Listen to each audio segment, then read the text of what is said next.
আল্লাহ রাসূল সাল্লাল্লাহু আলাইহি ওয়াসাল্লাম বলেছেন, সূরাতুল ইখলাস, সূরাতুল ফালাক, সূরাতুন নাস, এই তিনটা পড়ে ফিস সাবাহি ওয়াল মাসা, সকাল সন্ধ্যা, ওয়া ইনদামা ইয়াযহাব ইলা ফিরাশি, আর যখন বিছানায় তিনি ঘুমাতে যেতেন এই তিন কুল পড়ে আল্লাহ রাসূল সাল্লাল্লাহু আলাইহি ওয়াসাল্লাম হাতে ফু দিতেন।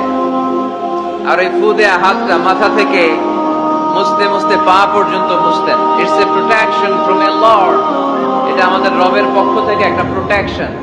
সুবহানাল্লাহ পড়েন। We should take this protection every day at morning and evening. শয়তানের ওয়াসওয়াসা থেকে, জিন ভূতের আসর থেকে বাঁচার জন্য এই প্রোটেকশন আমাদের নেওয়া দরকার। আমাদের আদরের কচি কাঁচা সোনামণিরা যারা আছে তাদেরকেও, বাচ্চাদেরকেও জিন ভূত ডিস্টার্ব করে কি করে না? করে। আমরা তাদেরকেও এগুলো শিখাইয়া দিব। এগুলোকে বলে আর রুকিয়া আল ইসলামিয়া, ইসলামী রুকিয়া।